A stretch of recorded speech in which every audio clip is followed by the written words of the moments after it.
محتشم سامعین و حاضرین، ذی الحج شریف کا رحمتوں برکتوں والا ماہ مقدس ہے۔ حجاج کرام حج کر کے کوئی واپس آ رہے ہیں اور کوئی مدینہ منورہ کی طرف رواں دواں ہیں۔ سبحان اللہ، اللہ کرے ہم سب جائیں، کبھی گرد کعبہ کبھی پیش روضہ، میں قربان مکہ نثار مدینہ۔ سبحان اللہ، وہاں کی بہاریں، وہاں کی فضائیں، وہاں کی گرمی میں بھی ایک عجب سا سکون ہے، ایک عجیب سا لطف ہے۔ وہاں کی تھکاوٹ میں عجیب سی بہار ہے۔ انسان کا بدن چل چل کے تھکاوٹ سے چور ہو جاتا ہے اور ٹیسیں اٹھ رہی ہوتی ہیں، پر اس ٹیس میں بھی ایک لذت ہوتی، اس درد میں ایک مزہ ہوتا ہے۔ عرفات سے چلیں، چلتے چلتے مزدلفہ تک آئیں، کافی سفر بن جاتا ہے، گرمی شدید ہے اور شدید تھکاوٹ میں جسم کانگ کانگ دکھ رہا ہو، اور جیسے ہی مغرب اور عشاء پڑھ کے لیٹتے ہیں اتنی میٹھی نیند آتی ہے۔ کوئی پنکھا نہیں ہے، کوئی بستر نہیں ہے، کسی نے چٹائی بچھائی، کسی نے گتا رکھا ہے، کوئی ایسی زمین پہ لیٹا ہے اور ہر کوئی نیند کا لطف لے رہا ہے۔ اللہ تعالیٰ جو بھی گئے ہیں ان کی حاضری قبول فرمائے اور ان کے صدقے ہم سب کو بار بار وہاں کی با ادب مقبول حاضری نصیب فرمائے۔ 18 ذی الحج کو عالم اسلام کی عظیم ہستی حضور پرنور علیہ السلام کے چاروں یاروں میں سے ایک عظیم شخصیت حضرت سیدنا عثمان غنی رضی اللہ تعالیٰ عنہ کا یوم شہادت ہے۔ اس مناسبت سے کچھ باتیں عرض کروں گا۔ نبی کریم صلی اللہ تعالیٰ علیہ وآلہ وسلم نے جیسے ہی اعلان نبوت فرمایا تو اولین لوگ جو ایمان لائے، سب سے پہلے جو ایمان لائے، ان میں حضرت سیدنا عثمان غنی رضی اللہ تعالیٰ عنہ ہیں۔ حضور صلی اللہ تعالیٰ علیہ وآلہ وسلم کا ساتھ دینے کے لیے انہیں بھی تکالیف برداشت کرنا پڑی۔ ان کے خاندان والوں نے کھال میں بند کر کے دھوپ میں رکھ دیا تھا، حالانکہ بہت بڑے تاجر تھے۔ کھال میں بند کر کے دھوپ میں رکھ دیا تھا کہ یہ جو نیا دین تو نے قبول کیا نا، اس کو چھوڑ دے، نہیں تو ایسے ہی دھوپ میں پڑا مر جائے گا۔ ان کا خیر ہے، جسم سے جان نکل جائے لیکن دامن مصطفیٰ نہیں چھوڑیں گا۔ حضور صلی اللہ تعالیٰ علیہ وآلہ وسلم کے ساتھ رہے پہلے دن سے لے کر۔ آپ جانتے ہیں مکہ معظمہ میں حضور علیہ السلام نے اعلان نبوت کے بعد کتنے سال گزارے؟ 10 سال سے کچھ زیادہ کر لیں، 13 سال، ماشاءاللہ صحیح جواب دیا۔ 13 سال حضور علیہ السلام کے شانہ بشانہ کھڑے رہے، ہر مشکل گھڑی میں حضور کے ساتھ تھے۔ اتنے حضور کو محبوب اور پیارے تھے کہ کریم آقا صلی اللہ علیہ وسلم نے اپنی لخت جگر نور نظر اپنی پیاری شہزادی حضرت رقیہ کے ساتھ ان کی شادی کر دی، اور پہلی بار مسلمانوں نے کفار کے ظلم سے تنگ آ کر جب ہجرت کی تو یہ حبشہ کی طرف پہلی ہجرت تھی۔ حبشہ میں جب مسلمان گئے تو حضرت عثمان نے بھی ہجرت کی اور ان کے ساتھ حضور کی شہزادی حضرت رقیہ بھی تھیں، انہوں نے بھی ہجرت کی۔ اس موقع پر نبی پاک علیہ السلام نے کہا، عثمان آج تو نے حضرت لوط علیہ السلام کی سنت پر عمل کیا ہے۔ اللہ کے نبی حضرت لوط علیہ السلام کو بھی اپنی اہلیہ کے ساتھ ہجرت کر کے علاقہ چھوڑ کر جانا پڑا تھا دین کی خاطر۔ آج تمہیں بھی یہ شرف نصیب ہوا کہ تم اپنی اہلیہ کو ساتھ لے کر حبشہ میں جا رہے ہو۔ دیکھیں ایک مزدور بندہ ہے نا، اس کو کبھی اس شہر میں روزگار ملے گا تو یہاں کر لے گا، کسی اور شہر میں ملے گا تو وہاں کر لے گا، لیکن جو سرمایہ دار ہے، جو بزنس مین ہے، جس کے شہر میں اثر و رسوخ ہے، جس کی تجارت ہے، منڈی میں جس کے شیئر سب سے زیادہ ہوں، اس کے لیے شہر چھوڑنا آسان کام تو نہیں ہوتا۔ ایک بندہ جو جاب کر رہا ہے وہ فیصل آباد میں جاب مل گئی تو یہاں کر لے گا، کمپنی موو کر گئی لاہور میں تو وہاں چلا جائے گا، اس کے لیے تو کوئی مسئلہ نہیں ہے۔ لیکن ایک بندہ جس کا اپنا سیٹ اپ ہے، اپنا کاروبار ہے، اس کے لیے چھوڑنا مشکل ہے۔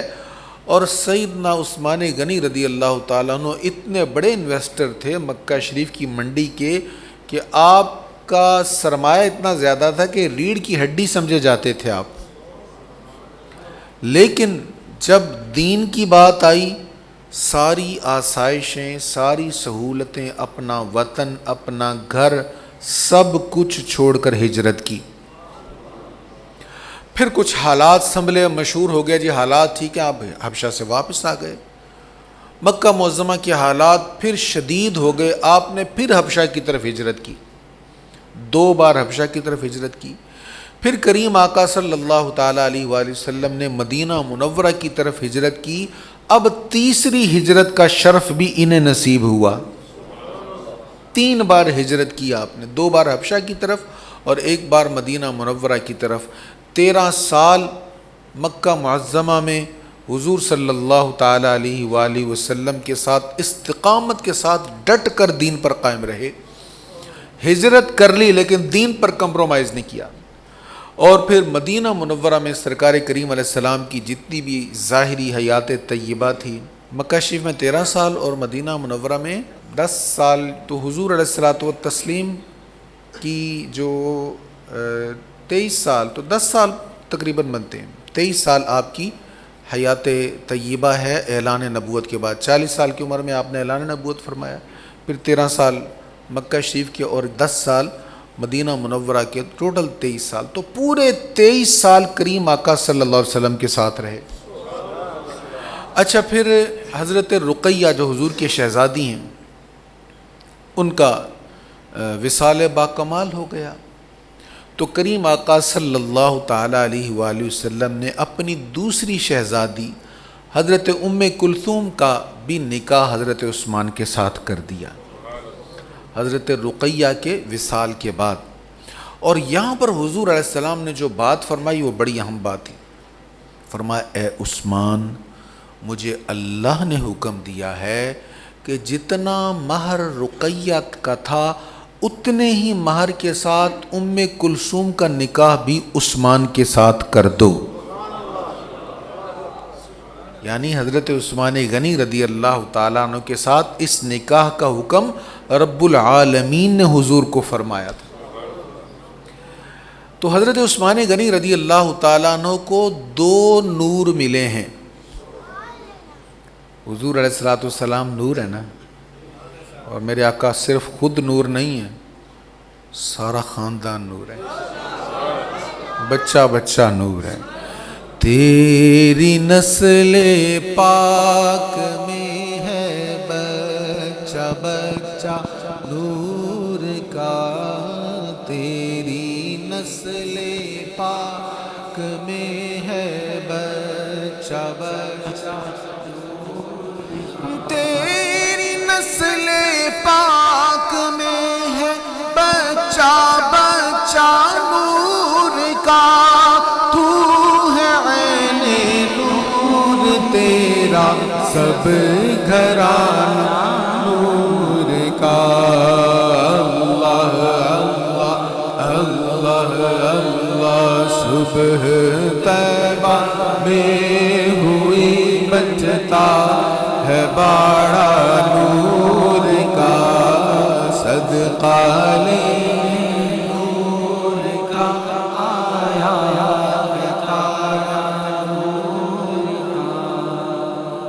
نور کی سرکار سے پایا دوشالہ نور کا۔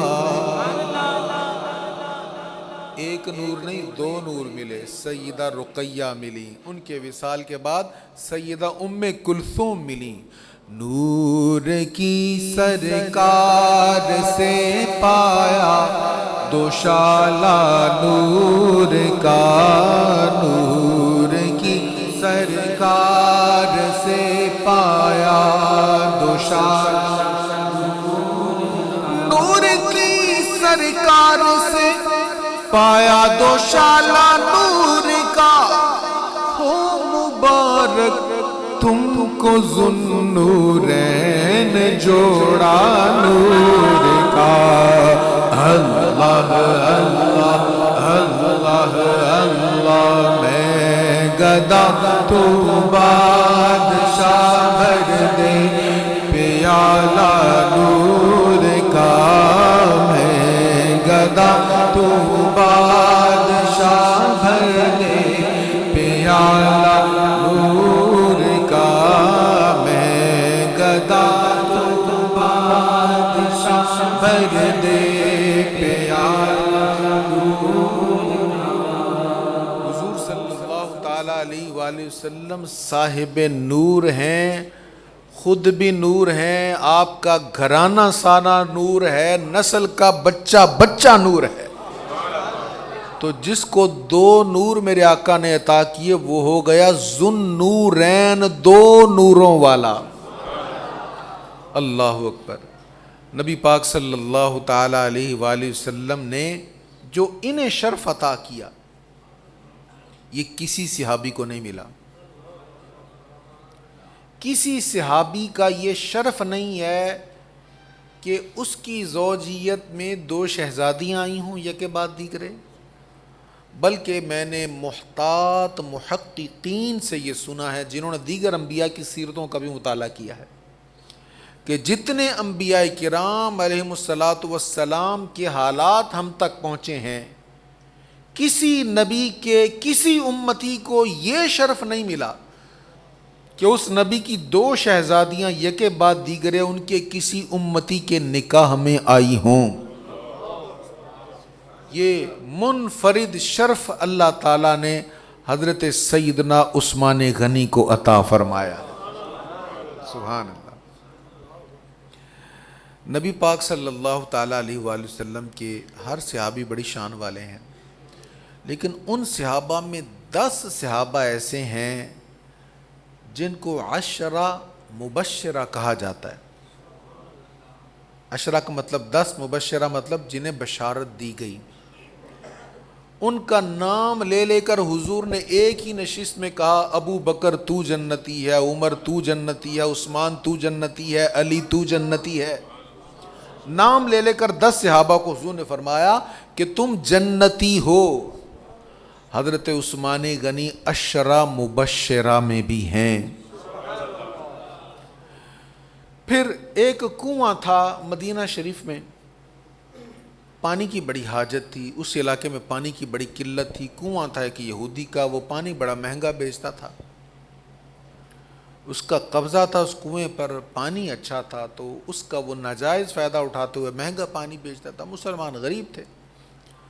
نبی پاک علیہ السلام نے فرمایا کوئی اس کنویں کو خرید کر مسلمانوں کو دے دے اور بدلے میں مجھ سے جنت کا کنواں لے لے۔ یہ حضور نے اعلان کر دیا۔ اس وقت مجمع میں عثمان غنی موجود نہیں تھے، بات چلتی چلتی ان تک پہنچی، جلدی سے آئے، حضور میں نے ایسا سنا ہے، حضور یہ آپ نے ایسے اعلان کیا، یہ پیشکش قائم ہے؟ اگر میں ایسے کر لوں تو مجھے بھی یہ پیشکش ہے؟ حضور نے فرمایا ہاں تیرے لیے بھی ہے۔ گئے جا کے سودے بازی کی، وہ نہیں مانا۔ کہنے لگے چلو ایسا کرو، وہ کہنے لگا میرا یہی بزنس ہے، میں اس کو بیچ تو نہیں سکتا۔ کہنے لگے چلو ایسا کرو آدھا بیچ دو، آدھا بیچ دو آدھا تم رکھ لو۔ تاجر تھے اور تاجر کو سودے بازی آتی ہوتی، تاجر ہوتا ہی وہ ہے جو سودے بازی جانتا ہو۔ آدھا مجھے دے دو آدھا تو رکھ لے۔ اس نے کہا ٹھیک ہے۔ اب جو ان کا آدھا حصہ تھا اس میں انہوں نے پانی فری کر دیا، ان کا آدھا حصہ یا ان کا جو باری کا دن تھا اس میں انہوں نے پانی فری کر دیا۔ جب پانی انہوں نے فری کر دیا، اب اسی فری پانی میں سے مسلمان بھی فائدہ لے رہے ہیں، کافر بھی لے رہے ہیں، اس سے کوئی پانی خرید ہی نہیں رہا۔ اس نے کہا عثمان جو باقی بچا ہے وہ بھی لے لے۔ تو جب کنواں لے لیا تو کریم آقا کی بارگاہ میں حاضر ہوئے تو حضور نے فرمایا عثمان اس کنویں کے بدلے میں تمہیں جنت کی بشارت دیتا ہوں۔ جنگ تبوک ایک بڑی خاص جنگ تھی، غزوہ تبوک۔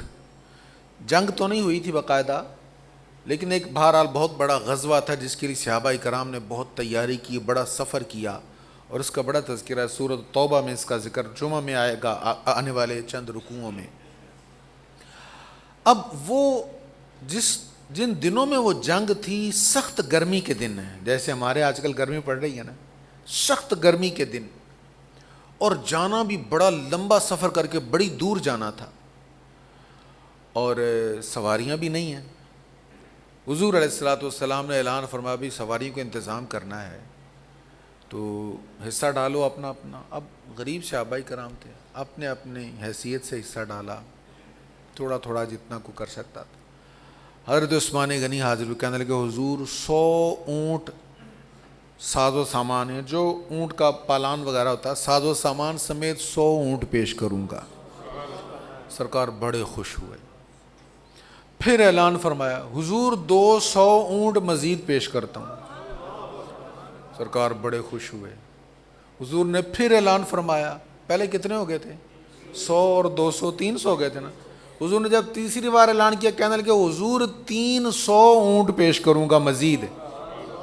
سرکار بڑے ہی خوش ہوئے۔ جب اونٹ دینے کی باری آئی، 950 اونٹ پیش کر دیے، اور گھوڑے بھی پیش کیے، 1000 اشرفیاں بھی پیش کر دی۔ اب نبی راوی کہتے ہیں حضور کے ہاتھ میں اشرفیاں تھیں، ایک ہاتھ سے یوں دوسرے ہاتھ میں، اور دوسرے ہاتھ سے پھر پہلے ہاتھ میں، ایسے ان کو اچھال رہے تھے اور کہہ رہے تھے عثمان تو جو چاہے کر، تو پکا جنتی ہے۔ اس کا مطلب یہ نہیں کہ غلط کاموں کی ترغیب یا اجازت دے رہے تھے حضور، بلکہ حضور فرما رہے تھے تو نے اللہ کا اتنا قرب پا لیا ہے، تیرا اب ہر عمل وہی ہوگا جو اللہ کو پسند ہے۔ سبحان اللہ۔ کریم آقا سے کتنی محبت ہے، کتنا پیار ہے۔ اللہ اکبر۔ پانی منگوایا، جی میں نے وضو کرنا، پانی لے کر آؤ، پانی پیش کیا گیا، وضو کیا، وضو کرنے کے بعد مسکرانا شروع کر دیا۔ کہا حضور یہ کیا ہوا، مسکرا کیوں رہے ہو؟ کہنے لگے ایک دن اس جگہ پر حضور علیہ الصلوۃ والسلام نے پانی منگوایا، جب پانی پیش کیا گیا تو حضور نے وضو کیا، اور جب وضو کیا تو آقا اسی طرح اس طرف رخ کر کے مسکرائے تھے، تو میں حضور کی اس ادا کو نبھا رہا ہوں۔ جب محبت ہوتی ہے نا تو ادائیں بھی اچھی لگتی ہیں، ادائیں اچھی لگتی ہیں، لباس اچھا لگتا ہے، کھانا اچھا لگتا ہے، طرز زندگی اچھا لگتا ہے۔ جس بندے سے محبت ہوتی ہے اس کا انٹرویو کیوں سنتے ہیں لوگ؟ اس کا انٹرویو اس لیے سنتے ہیں کہ اس سے محبت ہے، دیکھیں یہ کیسا ہے، کیا کرتا ہے، کہاں سے کیا لیا، کہاں سے اس نے یہ جو بھی اس کی خصوصیت ہے کہاں سے اس کو ملی۔ تو یہ انسان کا مزاج ہے، اس کی طبیعت ہے، جس کے ساتھ محبت ہوگی اس کی ہر ادا سے محبت ہوگی۔ اس پر ایک حدیث سنیے گا اور پھر سوچئے گا کہ ہمیں بھی کیا واقعی حضور سے محبت ہے۔ حضرت انس کہتے ہیں میں حضور صلی اللہ علیہ وسلم کے ساتھ ایک دعوت پر گیا، ایک درزی نے حضور کی دعوت کی، حضور چلے گئے، غریب آدمی تھا، اس نے شوربے والا سالن پکایا، اس میں کدو شریف کاٹ کے ڈالا ہوا تھا اور کچھ بوٹیاں بھی تھیں۔ تو کریم آقا صلی اللہ علیہ وسلم کو میں نے دیکھا کہ حضور نا اس میں سے کدو شریف کے پیس تلاش کر رہے ہیں، چن چن کے تناول فرما رہے ہیں۔ کہتے میں سمجھ گیا یہ تو حضور کو بڑا پسند ہے، یہ سبزی حضور کو پسند ہے۔ کہتے بس پہلے مجھے وہ سبزی پسند نہیں تھی، جب میں نے دیکھا نا حضور کو پسند ہے تو مجھے بھی پسند ہو گئی۔ اللہ اکبر۔ حضرت سیدنا عثمان غنی رضی اللہ تعالیٰ عنہ کی خصوصیات بہت ساری ہیں۔ ایک خصوصیت یہ ہے کہ انہوں نے امت کو قرآن مجید پر جمع کر دیا، قرآن مجید پر جمع کیا۔ وہ کیسے؟ قرآن مجید پڑھنے کے 7 لہجے تھے، اب بھی ہیں، تو ان لہجوں میں قرآن مجید فرقان حمید پڑھا جاتا تھا، وہ مختلف لہجے تھے۔ اب ہم پڑھتے ہیں والشمس وضحاہا، ایک لہجہ یہ ہے، یہ ہمارے ہاں معروف ہے، لیکن والشمس وضحاہا ہے یہ بھی ایک لہجہ ہے اور یہ بھی درست ہے۔ اب ہم نے جو ہا پڑھا ہوا ہے، ہمارے سامنے کوئی ہے پڑھے گا تو ہم کہیں گے یہ غلط پڑھ رہا ہے، کیونکہ ہم نے ایک ہی لہجہ پڑھا ہوا ہے۔ اللہ میں قرآن پڑھنا نصیب فرمائے.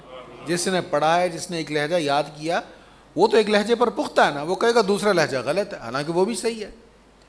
تو نبی پاک علیہ الصلوۃ والسلام کی حیات طیبہ میں مختلف لہجوں میں قرآن پڑھا جاتا تھا, اور حضور علیہ الصلوۃ والسلام نے اس اختلاف کو دیکھا تھا لیکن کبھی منع نہیں کیا تھا.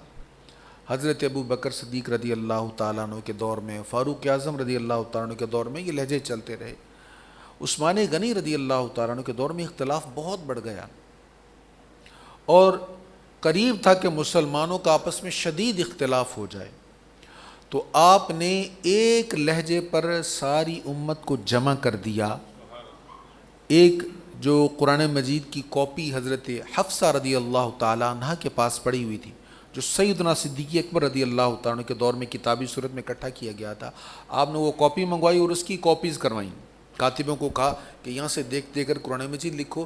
پھر وہ نسخے پورے بلاد اسلامیہ کے بڑے بڑے شہروں میں بھیج دیے, اور وہاں جتنے بھی نسخے دوسرے قراتوں والے تھے ان کو منگا کر ان کو دھو دیا, ان کی روشنائی کو دھو دیا, اور ایک نسخے پر قرآن مجید کے ایک نسخے پر ساری امت کو جمع کر دیا. یہ اختلاف امت کا آپ نے ختم کیا, یہ آپ کی خصوصیت اور امت پر بہت بڑا احسان ہے.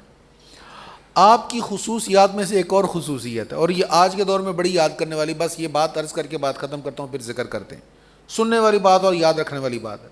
ہمارے مجمع میں نوجوانوں کی الحمدللہ اکثریت ہوتی ہے, ان کے لیے خاص میسیج ہے. نبی پاک صلی اللہ تعالیٰ علیہ وآلہ وسلم اپنے گھر میں جلوہ افروز تھے, بیٹھے ہوئے ہیں.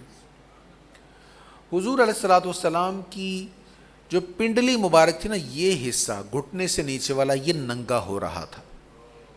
چادر مبارک اس طرح تھی کہ پنڈلی ننگی تھی. اب گھٹنے سے نیچے والا حصہ کوئی ایسا حصہ نہیں ہے جس کا چھپانا ضروری ہے, یہ سطر میں شامل نہیں. گھٹنے سے ناف تک کا حصہ تو سطر میں ہے, گھٹنے سے نیچے والا حصہ سطر میں نہیں ہے. اب پنڈلی ننگی ہو رہی ہے, دروازے پہ دستک ہوئی, پوچھا کون, بتایا گیا جی ابو بکر آئے ہیں رضی اللہ عنہ. حضور علیہ السلام ویسے ہی بیٹھے ہوئے ہیں, آپ نے اجازت دے دی. حضرت ابو بکر صدیق حاضر خدمت ہو گئے, بیٹھ گئے, گفتگو شروع ہو گئی. تھوڑی دیر بعد پھر دستک ہوئی, کون, جی عمر آئے ہیں, آنے دو. وہ بھی آ گئے, حضور ایسے ہی بیٹھے ہوئے ہیں. کچھ دیر گزری, پھر دستک ہوئی, پوچھا کون, کا عثمان. فرمایا ایک منٹ روکو اس کو. جلدی سے پنڈلی کو ٹھیک کیا, اپنے کپڑے درست کیے, فرمایا بلا لو. عثمان غنی آ گئے, وہ بھی بیٹھ گئے, گفتگو جاری رہی, محفل برخاست ہو گئی. جب سب چلے گئے, ام المؤمنین سیدہ عائشہ صدیقہ رضی اللہ تعالی عنہا کہتی ہیں میں نے عرض کی حضور وہ دونوں آئے, آپ ویسے ہی بیٹھے رہے جیسے ہی عثمان آئے, آپ نے جلدی سے پنڈلی کو ڈھانپ لیا, اس میں کیا حکمت ہے؟ اللہ اکبر. کریم آقا صلی اللہ علیہ وسلم نے فرمایا اے عائشہ, کیا میں اس سے حیا نہ کروں جس سے اللہ کے فرشتے بھی حیا کرتے ہیں؟ اللہ, کامل الحیاء والایمان, حیا میں کامل ترین ذات حضرت عثمان غنی رضی اللہ تعالیٰ عنہ کی ذات ہے. آج حیا کے معاملے میں ہم کتنے پست ہو گئے, کہاں پہنچ گئے ہم. ہماری گفتگو, ہمارے سوشل میڈیا, ہمارے اسٹیٹس, ہماری وال, کہاں پر کیا کیا کچھ ہو رہا ہے. وہ جو خود کو چھپاتا تھا, وہ جو شرم و حیا کی پیکر تھی, آج نہ وہ چھپا رہا ہے نہ وہ چھپ رہی ہے. آج ہر کوئی خود کو دکھا رہا ہے, اور وہ دکھا رہا ہے جو وہ ہے بھی نہیں. ہم کہاں تک گر گئے, کس قدر پستیوں کی طرف جا رہے ہیں, اور اس کا نقصان مسلسل ہو رہا ہے. ہمارا سیکولر اور لبرل طبقہ جتنا مرضی بے حیائی کو پروموٹ کرے, اس کا دفاع کرے, اس کے دلائل دے, بہرحال یہ ایک ذلت ہے, اس کا ہمیں نقصان ہو رہا ہے. یاد رکھیے اللہ اور اس کے رسول نے جو باتیں ہمیں کہی ہیں نا, اس کے سامنے آپ کتنے مرضی عقل کے خوبصورت گھوڑے دوڑا لیں, کتنی مرضی لاجک کے مطابق بات کر لیں, وہ عقل والی بات نہیں ہے.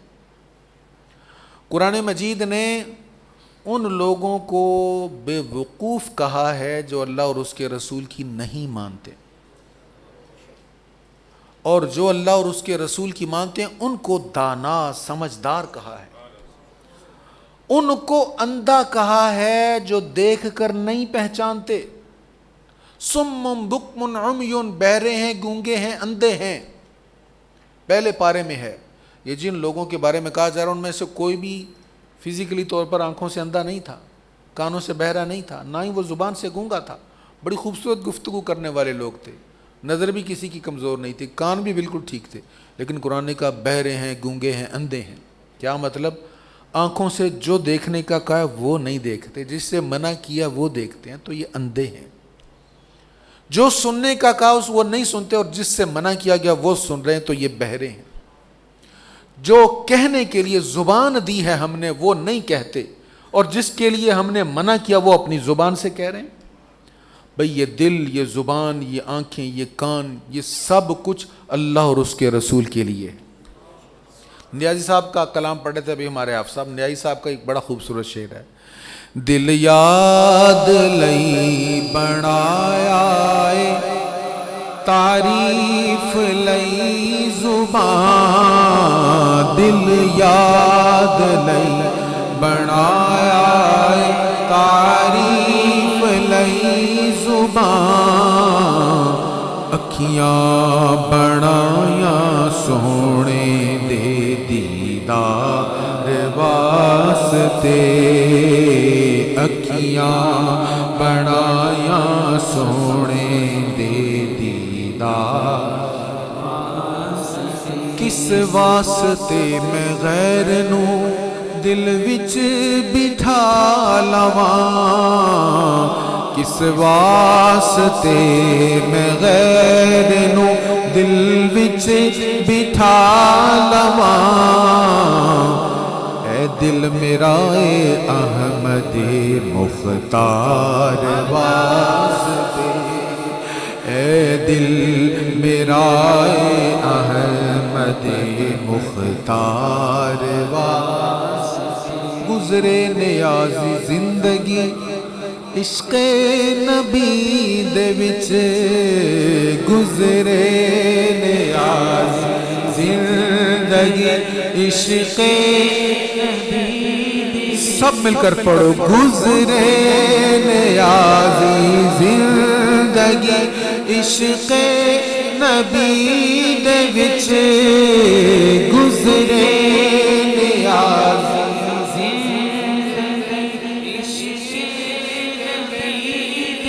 حقیقت میں وہ لطف زندگی پایا نہیں کرتے جو یاد مصطفیٰ سے دل کو بہلایا نہیں کرتے. گزرے نیازی زندگی عشق نبی دے وچ. نعتاں میں پڑھدا راں مٹھن من ٹھار واسطے. نعتاں میں پڑھدا راں مٹھن من ٹھار واسطے. رب محفلاں سجائیاں نے سرکار واسطے.